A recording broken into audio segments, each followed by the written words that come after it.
আজ কোজাগরী লক্ষ্মী পূর্ণিমা বা কোজাগরী লক্ষ্মী পূজা। প্রত্যেকেই কীভাবে কোজাগরী লক্ষ্মী পূজা করবে সে তো আগেই ভিডিও ছেড়ে দিয়েছি। যাই হোক, আমি তোমাদের বলবো যে একটি ফল ছাড়া কোজাগরী লক্ষ্মী পুজো অসম্পূর্ণ। সেই ফলটি কি দেখো, এটাকে বলা হয় তাল পোপর।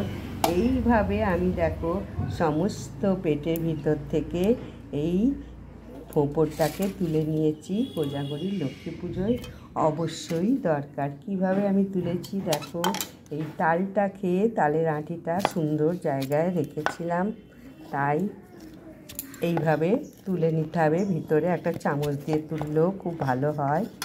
এইভাবে সবকটা তুলে নেবে, নিয়ে যার যটা আছে অন্তত একটা হলেও আজকের দিনে দিতে হবে।